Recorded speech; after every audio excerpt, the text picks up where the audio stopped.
Bonjour tout le monde, je suis Dr Asma Amdouni, médecin généraliste marocaine à Bouches d'Or et comédienne amatrice. Alors aujourd'hui, on va parler de la protection des enfants des IST ou des MST. Pourquoi j'ai choisi ce sujet? Pourquoi j'ai créé carrément toute une série pour parler de la protection des enfants?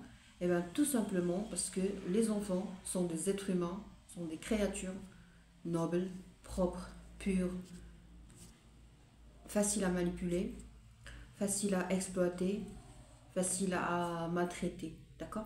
Alors, toute personne vulnérable, tout être humain ou tout être vivant vulnérable doit en principe être protégé. C'est ça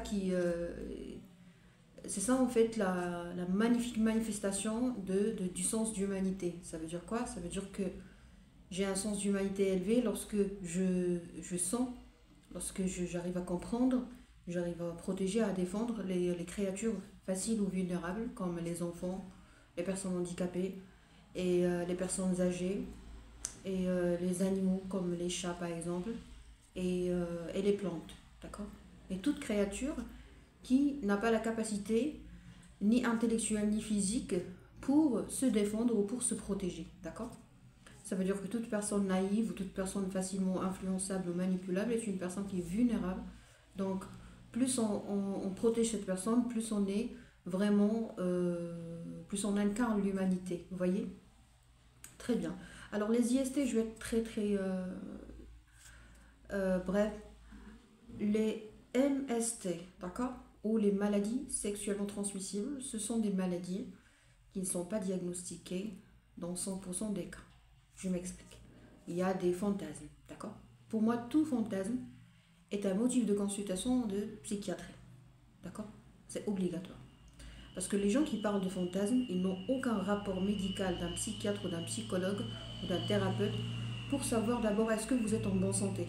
Vous n'avez pas le droit de parler de fantasmes tant que vous n'êtes pas en bonne santé psychique et mentale. Parce que les fantasmes, ça reflète des fois tous les psychopathes que vous avez subis, par exemple, durant votre enfance, durant votre premier rapport intime. Exemple, un monsieur ou un adolescent âgé de 13 ans qui a eu comme première expérience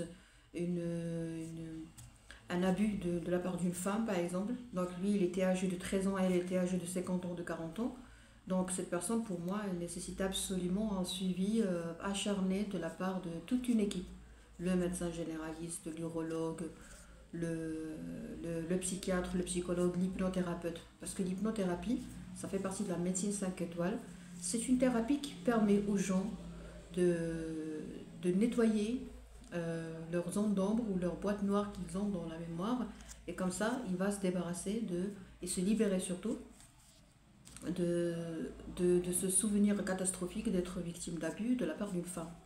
C'est déjà honteux de parler de ça, d'accord? Et en plus, ça retentit sur toute votre vie intime ultérieurement, que ça soit que vous soyez un homo ou un hétéro, l'essentiel c'est que vous allez souffrir si vous n'avez pas encore traité ce souvenir assez injuste, d'accord? Parce que c'est vraiment injuste d'avoir un rapport intime avec une femme âgée de 50 ans, 40 ans, voire 30 ans, alors que vous êtes âgé de 12 ans, 13 ans, 14 ans, d'accord? Très bien. Tout ça pour vous dire que on n'a pas le droit de parler de fantasmes du tout. Déjà, on vit dans une société où la moitié des gens ont déjà souffert d'un problème psychique ou mental, tout type confondu, d'après les statistiques du ministère de la Santé.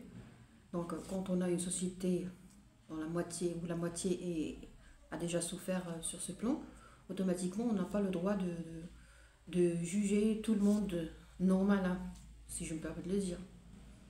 Donc, la consultation de psychiatrie, de psychologie, elle est obligatoire. On n'attend pas la psychose, on n'attend pas les signes psychotiques, on n'attend pas les hallucinations, on n'attend pas les tentatives de S, on n'attend pas l'auto-agression ou la loi-agression pour penser à consulter un médecin. D'accord? Ça veut dire qu'on n'a pas le droit d'avoir un rapport intime avec les fantasmes qu'on a choisis tant que le psychiatre ou le psychologue n'est pas au courant, ou le thérapeute, bien évidemment. D'accord? Alors, on va parler des fantasmes, la protection des enfants, c'est quoi le rapport? Le rapport, chère communauté, c'est que on touche la gravité des choses dans les conséquences de ces abus, que ce soit un abus ou inceste et abus des enfants. Je m'explique. On a des infections sur le plan buccal, sur le plan gingival. On a des gingivites, on a des infections buccales, on a des infections du carrefour aérodigestif, on a des pharyngites, on a des laryngites, on a des candidoses buccales, on a des candidoses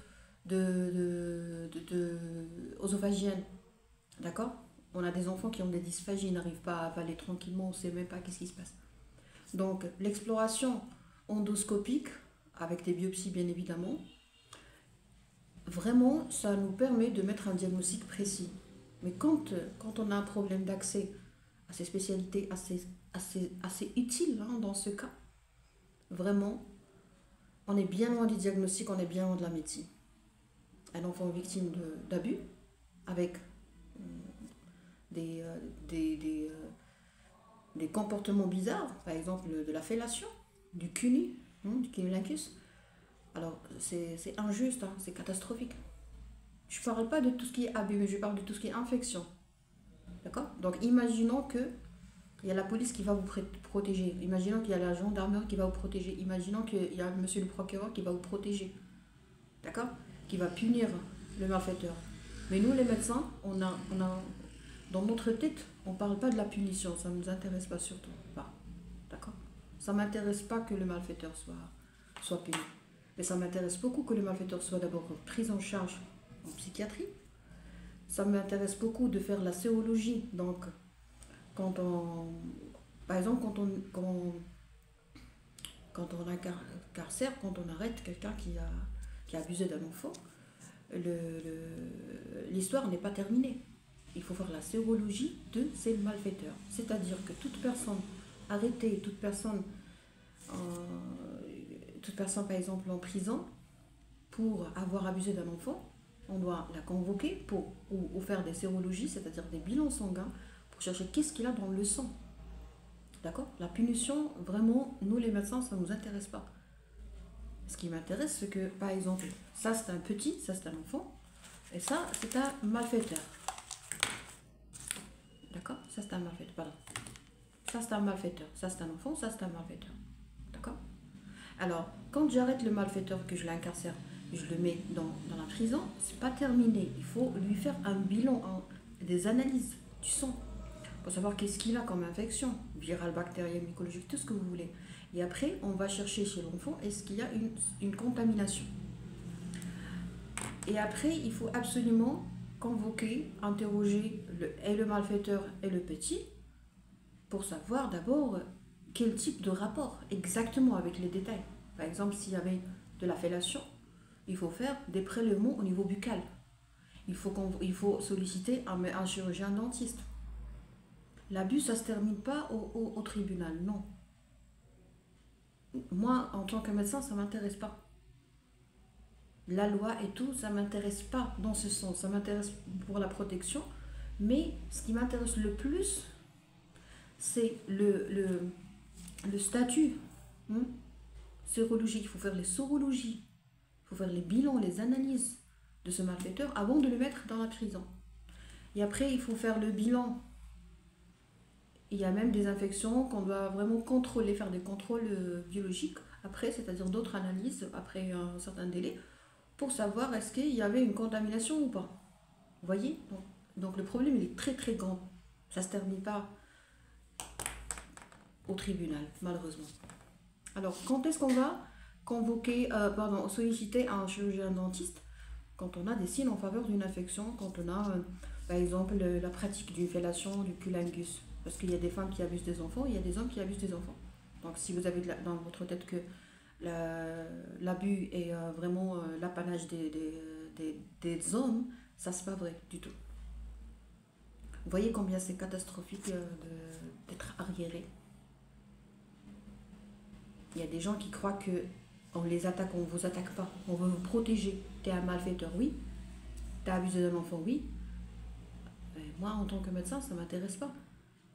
Ce qui va vous arriver, ça ne m'intéresse pas. Mais ce qui m'intéresse, c'est votre santé, c'est votre sang. Vous êtes un criminel, ok, mais vous avez un sang, vous êtes un être humain, vous méritez vous aussi un traitement, un suivi et par exemple en cas de V, ça veut dire séropositif,